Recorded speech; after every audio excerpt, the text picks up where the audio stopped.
My name is Indigo, 34 years old, a literature teacher in a quiet town in the western United States. That afternoon, in the middle of my in-laws' lunch table filled with the clinking of knives and forks against plates, I received a text from an unknown number. Don't react. They're filming you. Today is the day. My heart tightened. My mother-in-law smiled as if performing in a play, while my husband ate calmly as though nothing was happening. I looked around, a new flower pot, an outlet slightly crooked, a picture frame shifted a couple of inches. Every sense in me screamed. Something had been staged. What moment were they trying to capture? And why? Have you ever felt trapped right inside your own family? Leave a comment, hit like, and subscribe to the channel to follow me through this story, because what happened after that changed everything. I was born into a working-class family in the central United States. My father was a mechanic, my mother worked night shifts at a food packing plant. Since I was little, I was used to the smell of motor oil and the hum of machinery instead of gentle music at home. My family never had much, but I grew up with love and lessons about living with integrity, keeping promises, and respecting others. The day I met Mark, I thought I was lucky. He was a software engineer, the son of a well-off family, living in a neighborhood with white picket fences and rose bushes on the porch. On our early dates, Mark was gentle, attentive, making me believe that different backgrounds didn't matter. I believed marriage was the union of two souls, not two family pedigrees. But from the very first time I met Elaine, my mother-in-law, I noticed the way her eyes scanned me from head to toe. That night at dinner, when Mark stepped away to take a phone call, Elaine smiled, took a sip of wine, and said slowly, "Some women marry to escape the mess of their lives." I sat there holding my smile, though her words slid into my pride like a blade. I gently changed the subject, but inside I could hear my heartbeat pounding. Later I realized that was only the opening act. From then on, she always found ways to drop subtle jabs or even outright insinuations in front of others. When I talked about my work at school, Elaine would say, "Oh, teaching literature. How cute." Her voice lingered on cute, as if my career was a hobby, not a profession. Mark never spoke up to counter her. At best, when it was just the two of us, he would put a hand on my shoulder and say, "Don't be so sensitive. My mom's just straightforward." But the way he said it, light, dismissive, made it feel like the problem was me. I let it slide for years. I told myself marriage was about weathering storms together. I tried to find common ground with Elaine, helped her prepare Thanksgiving dinner, bought her gardening books I knew she liked. She would accept the gift, smile politely, then set it aside as if I'd handed her a meaningless trinket. One Christmas we hosted dinner at my home. The kitchen was warm with the smell of roasted turkey and pumpkin pie. I set the table with care, polishing every plate and wine glass. Once everyone was seated, Elaine glanced around the table and asked, "This table, is it old?" I answered honestly, "Yes, it belonged to my parents. They took very good care of it." Elaine gave a faint smile. "Oh yes. That's the kind of thing working-class people do, hold on to things even when they're worn out." The table went quiet for a beat. Mark kept his head down, cutting the turkey, saying nothing. I felt stripped of the right to respond. In that moment, I wondered why the man who promised to protect me stayed silent when his mother cut me down. As time passed, her disdain didn't fade. It became more refined. Seemingly harmless remarks chipped away at me. Elaine would praise her friend's daughter-in-law as a fine young woman from a good family, and then glance at me knowingly. When guests came, she introduced me only as Mark's wife, skipping over my name, my profession, or any accomplishments. Mark kept telling me, "Don't take it to heart," or "You're overthinking." But it was his silence that chilled me most. It told me that in his eyes I wasn't worth fighting for. I began to see the power imbalance in my marriage. I was the one who yielded, stayed quiet, endured, while they were used to imposing and belittling. The house I lived in became a place where every step was taken with caution over what I might say. There were nights I lay awake, listening to the clock tick, wondering when I'd lost my self-respect. Why had I let others, because they had a different last name, a different status, decide my worth? Those memories piled up like sediment inside me. And on the day I got the message, "They're filming you," that sediment began to crack. I was no longer the quiet daughter-in-law absorbing the jabs. Something sharper had formed inside me, ready to cut back at the hands that had drawn blood from me. Because I understood now, those steady, undermining remarks weren't insults. They were the groundwork for something bigger, a way to paint me as unstable in everyone's eyes. And if I stayed silent, I would become exactly the character in the story they had already written. The story where I lost everything. That night, the house was so still I could hear the wind whistling through the window frame. Mark was fast asleep, his breathing slow and even. I lay still for a while, listening to the clock tick, then quietly slipped out of bed. My bare feet touched the cool wood floor, sending a shiver up my legs. But it was nothing compared to the churn inside me. A mixture of worry, suspicion, and something close to fear. Mark's office door was slightly ajar. I knew he usually kept it locked, but tonight, maybe from fatigue or overconfidence, he had forgotten. A cold blue light from the computer spilled into the hallway like moonlight. I drew a deep breath and stepped inside. On the desk, Mark's laptop was still open, the cursor blinking on the desktop. In the corner of the screen sat a folder in all caps. BKD. My stomach clenched. P, clearly short for indigo. Me. I eased into the chair, fingers shaking as they found the trackpad. A long list of video files appeared, each labeled with dates, times, and keywords. Kitchen 04-22, bedroom 05-10, bathroom 06-02. Every line of text felt like a cold blade pressing into my skin. I opened one at random. The screen lit up. There I was, in the kitchen, hair tied back, washing dishes. Nothing remarkable, an ordinary evening. But then I noticed the angle. It couldn't have been filmed from someone's phone in hand. The camera was fixed in the corner of the ceiling, in a spot I'd never noticed before. I tried another file. This time it was the bedroom. I was folding clothes in daylight streaming through the window. No one else in frame, only me. Every movement, from lifting a shirt to stepping across the room, was recorded in clear detail. I felt my blood run backward, my heart pounding hard against my ribs. But when I opened a file labeled living room under hate, I understood how bad it really was. It showed me on the sofa, phone pressed to my ear, my voice low and hoarse. I feel like I'm being watched. It's exhausting, like I can't breathe in my own home. I remembered that call. It was to my therapist when I was worn down from constant quiet strain. In the video, my face was zoomed in, eyes red, hands gripping a pillow. Then I realized, the recording had been edited. Part of my sentence was cut out, stitched together so my voice sounded like I was shouting, broken, as if in an uncontrollable outburst. I clicked through more videos. The pattern repeated. Silent crying turned into screaming. Moments of quiet thought spliced with arguments from entirely different days. And worse, there were clips filmed in the bathroom, the most private space, a place I believed no one had the right to enter. I bit my lip, forcing back the sharp, shallow breaths. I remembered Elaine's eyes whenever she delivered her cutting lines. They didn't hold contempt. They held the patience of someone waiting for the perfect moment to strike. Now I understood. They weren't waiting to catch me losing control by chance. They were manufacturing it. I checked the dates on the files. Some went back weeks, even months, which meant this system had been in place far longer than I'd imagined. The days I thought I'd been alone, crying in my room, turns out I had never really been alone. I went back to the main screen and noticed a smaller folder labeled Edited. Inside were altered versions with titles like Meltdown _Foof, Emotional _Fit, Aggressive _behavior. Just by reading the titles, I could already picture what they intended to do with these.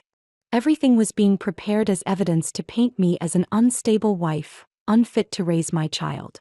A faint sound in the hallway made me flinch. I muted the audio, leaning to listen. It was only the wind rattling the window, but the feeling of being watched still closed in on me.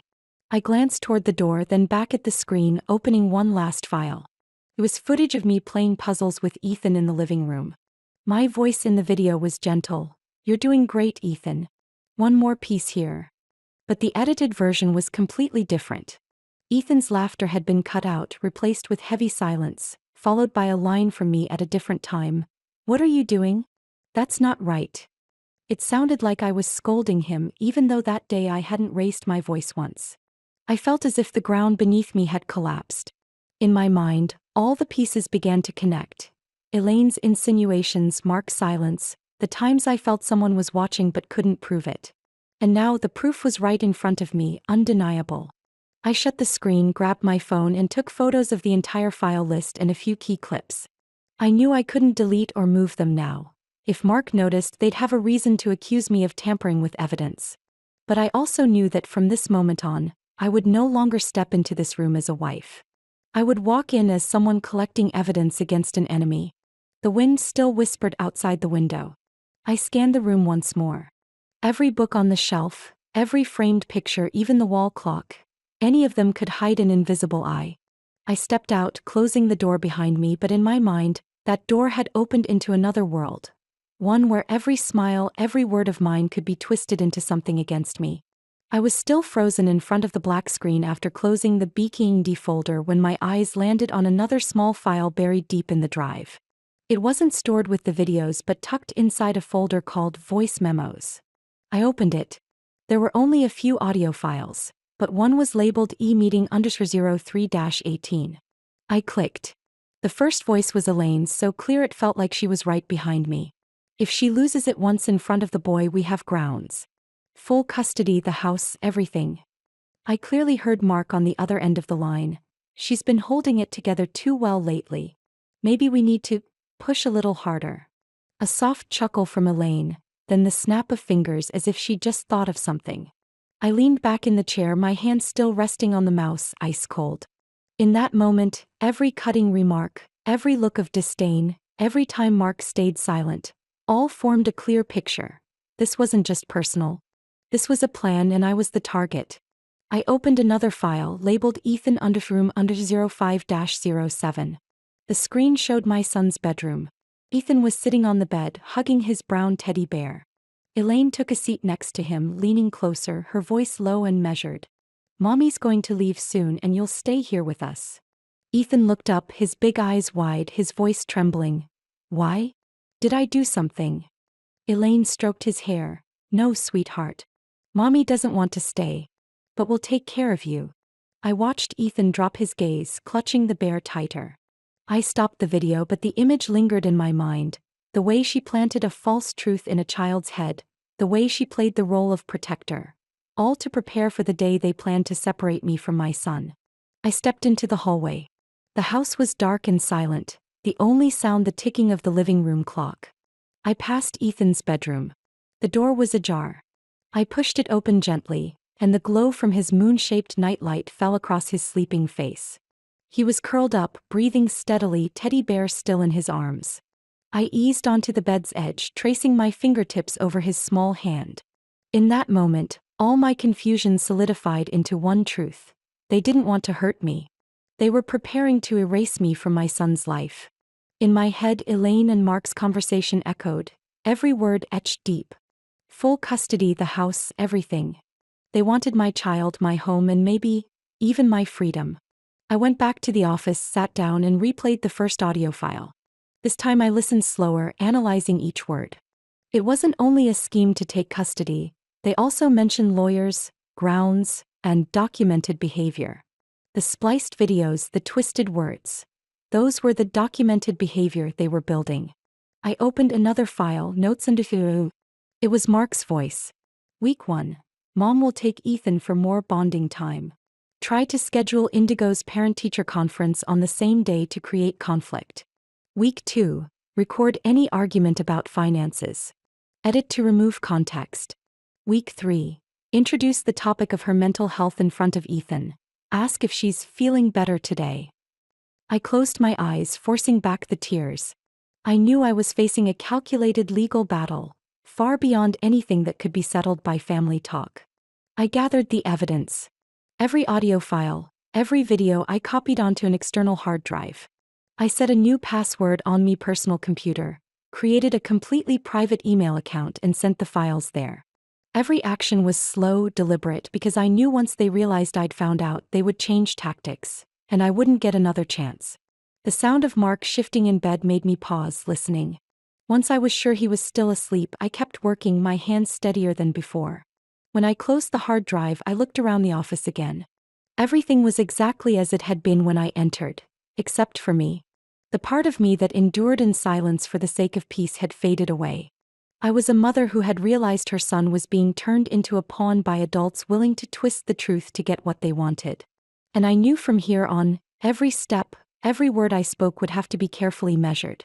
Because this wasn't a fight to keep custody. This was a fight to protect Ethan's memories, trust, and childhood from the hands of those willing to bend reality to serve their goals. It took me almost the entire night to back up everything I'd found. Every video, every audio file was copied to a newly bought hard drive, then duplicated to a secret email account I'd created solely for storage. The password was so long I had to write it on a slip of paper and lock it in a safe. I knew this much. If I slipped up even for a minute, all the evidence could disappear, along with my only chance to protect myself and my son. The next morning, I drove to an office building downtown with a small sign that read, Rachel Moore, attorney, specializing in psychological abuse and privacy violations. I had researched Rachel all night. She had won multiple cases involving illegal surveillance and custody protection against manipulation. Her office was small but bright, with the faint smell of fresh coffee. As I set my bag down, Rachel emerged from the back room. Trim figure, sharp eyes, but a warm expression. Indigo, I'm Rachel. Come in, we have a lot to discuss. I told her everything, from the warning text at lunch to discovering the BKND folder, and the audio clips with Elaine and Mark's voices. I tried to keep my voice steady, but when I got to the part about my mother-in-law whispering to Ethan, my throat tightened. Rachel listened silently, occasionally jotting notes. When I finished, she set her pen down. Indigo, you're facing a calculated operation.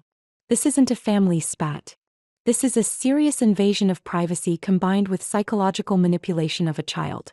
If your evidence checks out, we can move forward with a strong legal approach immediately. She opened her laptop, reviewing each video and audio file I handed over. When Elaine's voice said, If she loses it once in front of the boy, Rachel frowned, replayed it, and took notes. They're building a false record to strip you of custody. And from what I see, we're not going to let them finish. What should I do right now? I asked. Rachel leaned back in her chair. Stay silent. Do not let them know you found out. Keep your routine, but keep observing and gathering any additional proof. And I'll file for an emergency court order today to limit Elaine's contact with Ethan, based on the evidence of interference and emotional manipulation. That afternoon, Rachel filed the petition with the court. Just 2 days later, we received the notice. The restraining order was granted.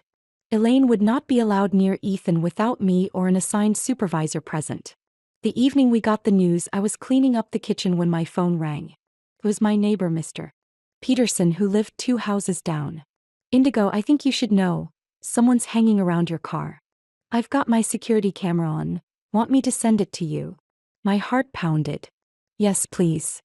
A few minutes later, the video came through. Under the dim streetlight, a woman in a dark coat and baseball cap walked up to my car. She pulled out something sharp, dragging it hard across the paint, leaving jagged white streaks.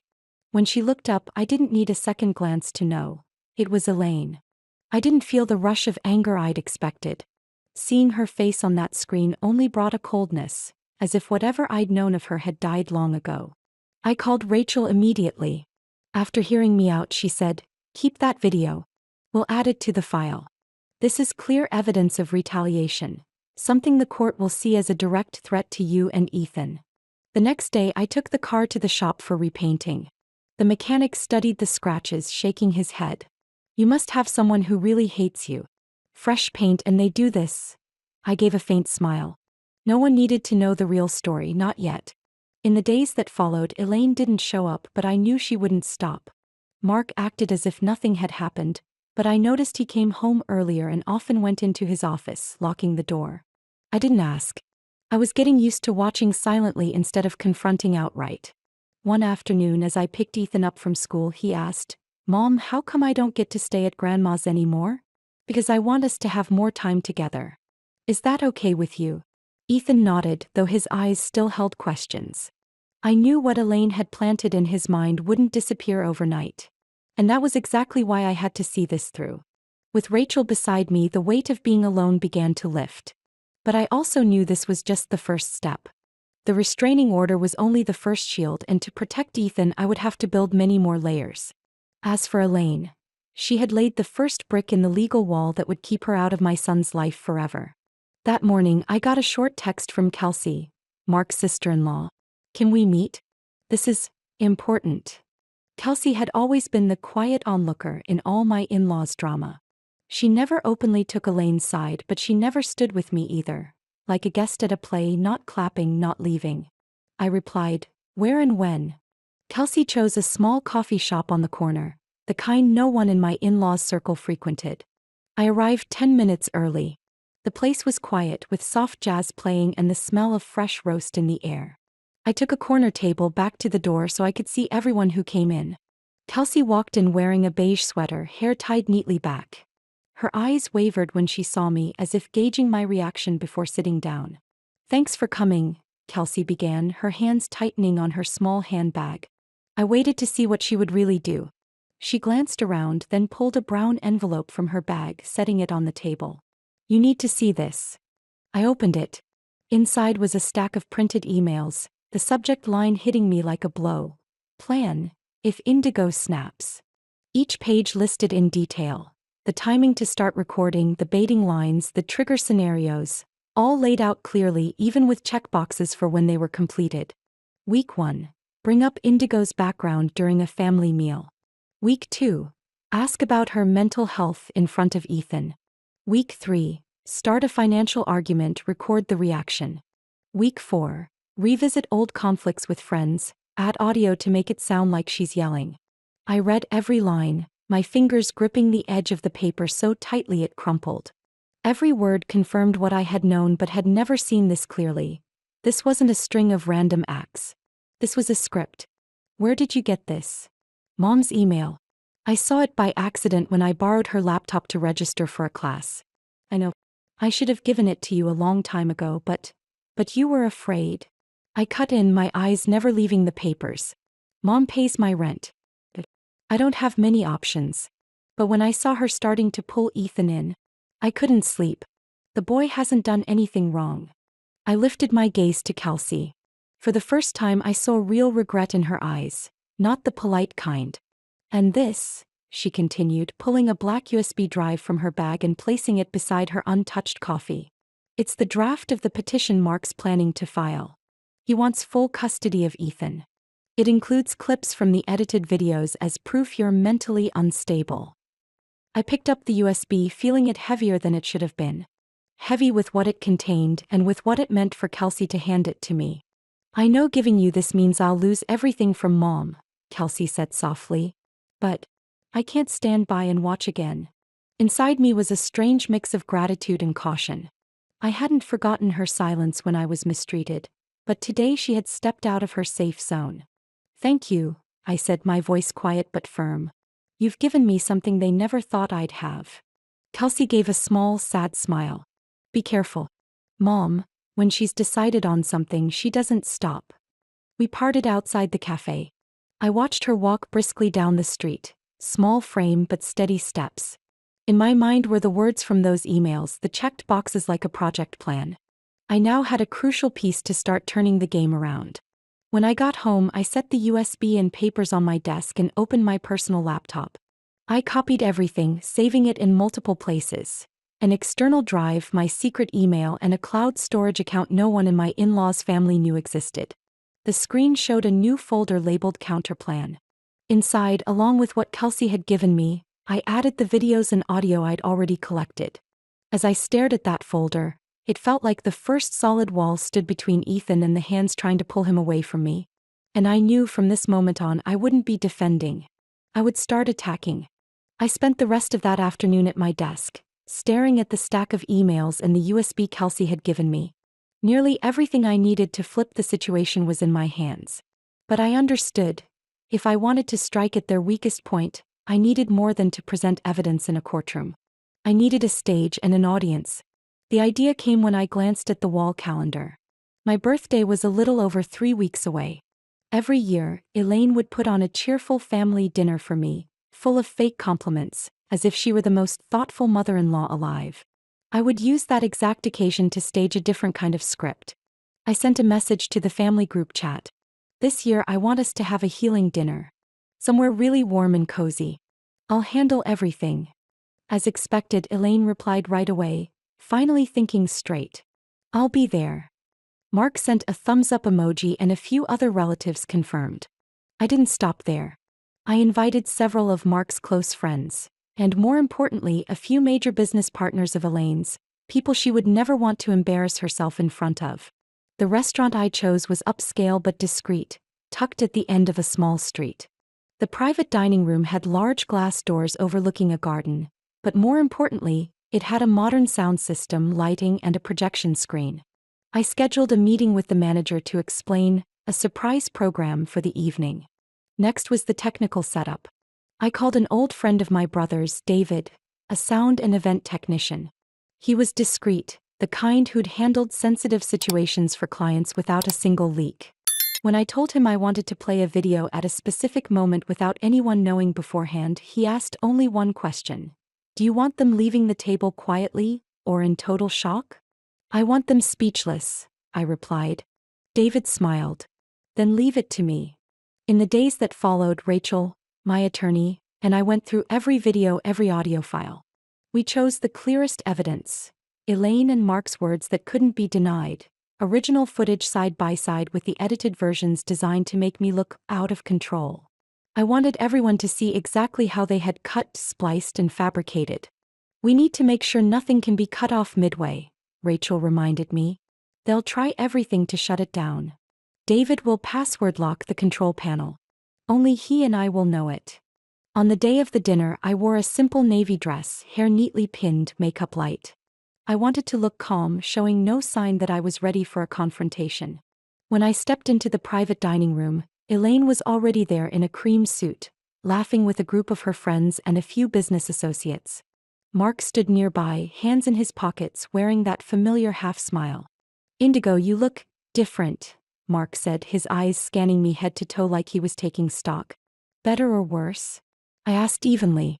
Just different, he replied with a shrug. Dinner began. The room was filled with conversation, laughter, the clink of glasses. I played the gracious hostess, pouring wine, checking in with each guest. Elaine played her part as well, telling family stories, sneaking me glances that felt like challenges. When dessert was served, I glanced toward David, who was pretending to check the sound equipment in the corner. He gave me a slight nod. I stood raising my glass. Thank you all for coming tonight. I think this is the right moment to share something that I believe everyone here should know. I set my glass down and walked toward David. The lights in the room dimmed, the large screen flickered on. Conversations faded, then stopped completely as the first image appeared. Me sitting on the couch, reading to Ethan. My voice was gentle, the room filled with light. Then the screen split, left side the original, right side the edited version. In the edited one, the same scene was manipulated so my voice sounded sharp and impatient. The contrast was undeniable. A ripple of whispers spread through the room. Someone murmured, "By God." Next came Elaine's voice on audio. "If she loses it once in front of the boy, we have grounds. Full custody, the house, everything." Her words rang out in the silence and Elaine froze in her seat. Mark started to move toward the control table, but David stepped in front of it, one hand firmly on the locked cabinet. This is how they built my image, not with truth but with a script with staged footage. One of Elaine's major business partners, Mr. Howard, sitting at the front table, turned to her. "Elaine, what is this?" She opened her mouth but no sound came out. Her eyes darted around, searching for a way out. Mark stayed rooted to the spot, fists clenched. I signaled to David. The screen changed to the clip of Ethan in his room, clutching his teddy bear, listening to Elaine say, "Mommy's going to leave soon and you'll stay here with us." Every parent in the room shifted expression instantly. A few shook their heads in disbelief. I let the images and voices tell the story. No extra accusations from me. The truth was laid bare. The reconciliation dinner ended in heavy silence, but I knew the story wouldn't stop there. Less than 24 hours later, the footage from that restaurant screen appeared on an anonymous social media account, spreading like wildfire. At first, I assumed a guest had secretly recorded it, but quickly realized it didn't matter. The point was, it was now out of Elaine and Mark's control. 3 days later, the local paper ran a headline, "Evidence shows orchestrated effort to strip custody." The article didn't use my name, but everyone in town could guess. A few teachers at school whispered in the halls, and parents picking up their kids let their eyes linger on me longer than usual. Not with pity but with a mix of curiosity and respect. That night after I'd put Ethan to bed, my phone rang. An unknown number. I almost let it go but instinct made me answer. Indigo. A woman's voice, low and slightly shaky.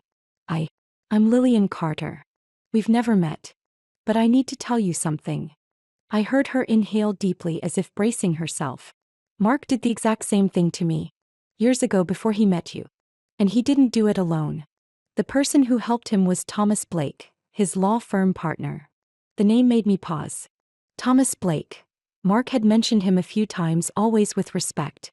I asked immediately, "Are you sure?" "I'm sure.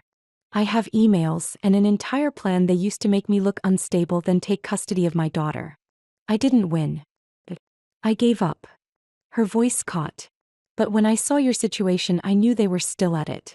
I couldn't stay quiet." After the call, I contacted Rachel that same night.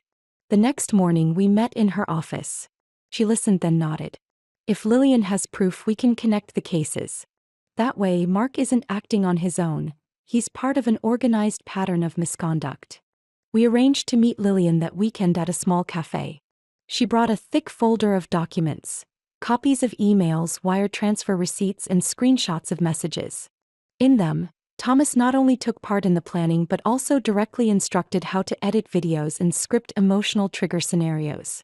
As Rachel flipped through each page, her eyes hardened. "Indigo, this is no longer just your personal matter.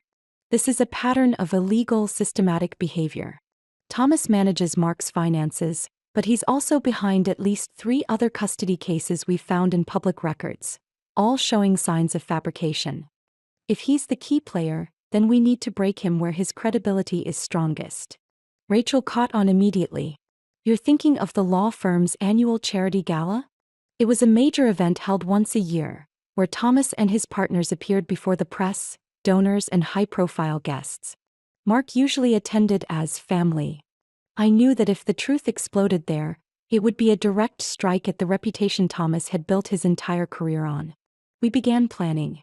Rachel would handle the legal side, making sure every piece of evidence was verified and authenticated so no one could dispute it.